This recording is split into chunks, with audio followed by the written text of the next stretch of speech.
sommes dans les jardins du ministère des Outre-mer ce 23 mai à l'occasion de la journée nationale en hommage aux victimes de l'esclavage colonial. Le 23 mai, c'est la date la plus importante, à mon avis, de l'histoire de la communauté antillaise en France.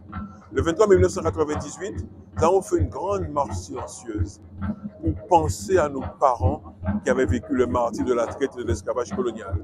Et nous qui pensions que nous serions 1000 ou 1500, nous étions 40 000 d'après la police. Et nous sommes posé la question, mais pourquoi ce jour-là, nos gens s'étaient mobilisés? Pourquoi ce jour-là, il y a eu cette grande mobilisation? Mais c'est parce que tout simplement, il y a une prise de conscience qui s'était faite que nous étions des descendants d'une histoire très compliquée, très douloureuse, qui était un crime contre l'humanité. Et depuis ce jour-là, nous avons compris que c'est à partir de là que nous devions essayer de nous comprendre et de savoir qui nous étions. L'Afrique est tombée, soleil est couché. Allez, c'est là. Allez, c'est là, maman, il a yé, oui. Maman, il a nous kéralé, c'est là. Maman, il a nous kéralé, c'est là. Maman, il a nous kéralé, c'est là. Aïe, c'est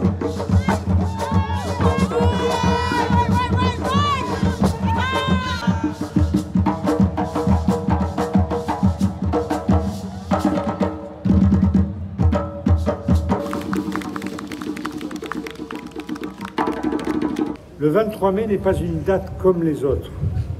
C'est bien sûr la date de l'insurrection des esclaves de Martinique en 1848 pour libérer l'esclave romain à Saint-Pierre, accusé simplement d'avoir joué du tambour devant une foule d'esclaves qui attendaient de la République la publication du décret Schœlcher.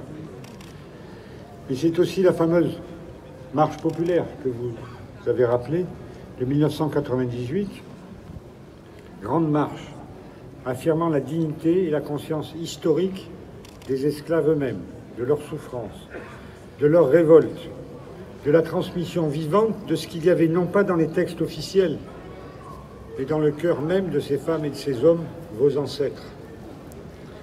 C'est une journée particulière, une journée non pas seulement de commémoration institutionnelle de l'abolition, la journée des femmes et des hommes en vrai, de ceux et celles qui ont subi le martyre. La journée, bien sûr, des souvenirs des victimes volées à leur terre africaine pour nourrir le capitalisme triangulaire. Mais c'est plus que cela. C'est une journée de convocation. C'est une journée où nous voulons les voir, les ramener à la vie, les convoquer ici et maintenant, sous la lumière de ce ciel printanier parisien. Les imaginer autrement que sur des plaques, les imaginer danser, rire et chanter. Et c'est toute la force de cette commémoration voulue par vous, les associations, qui comptez nombre de descendants d'esclaves dans les Antilles, la Réunion, la Guyane, dans les Outre-mer, dans l'Hexagone. Vous vous êtes battus pour que cette date existe. Et regardons autour de nous. Elle fait désormais partie du calendrier officiel de la mémoire et la dynamique ne s'arrêtera plus. Le 23 mai, point de discours désincarné d'autojustification de je ne sais pas quelle générosité de la République. Non, le 23 mai, nous voulons voir leur visage, nous voulons entendre leur prénom, nous voulons voir gravé sur un mémorial le prénom de vos ancêtres, qui est toujours votre nom. Nous voulons entendre leur musique, être étourdis par le rythme de leur danse. Comme le disait un ancien président de la République, nous croyons aux forces de l'esprit, et aujourd'hui, je pense qu'ils sont avec nous. Enchaînés en leur mer, massacrés en leur mer, esclaves nous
Nos aïeux qui ont vécu l'esclavage ne s'imaginaient même pas que leurs descendants auraient pris soin d'eux. Et en fait, ce que nous avons compris avec tout le travail que nous menons, c'est que nous avons un problème d'affiliation, nous avons un problème avec notre histoire, et que le simple fait de reconnaître nos aïeux, c'est un élément majeur dans notre prise de conscience de nous-mêmes. Et c'est pour ça que nous avons décidé que tous les 23 mai, qui est la journée nationale que nous avons gagnée, eh bien, que nous allons déposer une fleur. Mais une fleur tout simplement pour eux. Nous avons un slogan très simple, une fleur pour nos aïeux. Je viens de la Guadeloupe. Pour moi, honorer mes ancêtres, descendants d'esclaves coloniales, c'est un honneur d'être ici, mettre des fleurs, amener mon bouquet de fleurs, c'est repenser à eux, être là, pour moi c'est très très très important. Le 23 mai, pour nous, c'est le jour, c'est la date. Et nous espérons tous que ce 23 mai deviendra un jour important pour la République, pour nos ancêtres, et que ce sera un jour commémoré par toute la France. C'est important pour moi parce que moi je suis ici de deux groupes, on va dire, en fait, qui se rejoignent, l'Afrique et la Martinique. C'était vraiment hyper important d'être ici pour moi. Je suis allée aussi à la commémoration de l'abolition de l'esclavage à Paris, fait par Claude Ribes, et j'y vais tous les ans depuis 3 ans. Et je fais un travail sur moi-même justement pour retrouver mes racines. Donc je suis allée à Nantes déjà, puis j'essaye de faire tous les ports négriers de France. C'est une tragédie qui a même des répercussions encore, je pense maintenant, au niveau psychologique sur les populations, et aussi pour pas que ça se répète, parce qu'on voit que beaucoup ont oublié l'histoire. Donc pour moi, c'est important d'être ici et puis de représenter aussi mes ancêtres qui ont souffert. Donc je me devais d'être ici, c'était vraiment super important. On n'oublie pas sa naissance. Si on oublie sa naissance, c'est qu'on est en errance. On n'est rien. On est comme des animaux. Et comme cette naissance est douloureuse, comme cette naissance est honteuse, le mémorial est un outil pour dépasser la honte. La prochaine étape par rapport au mémorial, c'est-à-dire on a créé avec le ministre, avec aussi toutes les structures gouvernementales, un comité de pilotage que je dirige avec le ministre. Et je peux vous assurer que je suis à la tête de ce comité de pilotage et que on va se battre pour... Là, on a les moyens, on est à la direction des opérations. On est dans la structure de direction. D'accord? Le mémorial va voir jour le 23 mai 2025. D'accord? Voilà un peu ce pourquoi notre objectif. C'est aujourd'hui un projet présidentiel. Il faut comprendre qu'on ne dépose pas un projet et qui facilement devient un projet présidentiel. Un tel projet va à l'encontre de beaucoup de préjugés en France. C'est des esclaves qu'on doit mettre au milieu de la capitale française. Ça n'existe nulle part ailleurs. Donc, ça bouscule un peu les préjugés. Et dans ce genre pour ce genre de projet, j'ai appris que le chemin n'est jamais un chemin en ligne droite. Jamais. Jamais. C'est un chemin où il faut convaincre. Il faut convaincre d'autres personnes qui peuvent convaincre dans leur cercle d'influence. C'est compliqué. Il y a des allées et venues. Et donc, on a déposé ce projet en 2016 sous Hollande. Le président Macron l'a repris en 2018. Nous sommes en 2023, 5 ans après.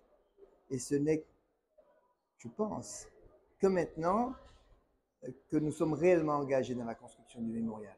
Il y a encore d'autres obstacles. Quel est le lieu précis? Il faudra faire l'appel d'offres. Ensuite, il faudra sélectionner les projets. Ensuite, il faudra que le président choisisse parmi les 3-4 qu'on aura sélectionnés. Ensuite, il faudra rentrer dans la construction. Donc, ce qui est acquis, c'est que c'est un mémorial qui portera les noms de nos aïeux qui ont été victimes de l'esclavage. Ce n'était pas du tout évident. Vraiment. Il y a des gens qui sont encore toujours contre. Mais le président est pour.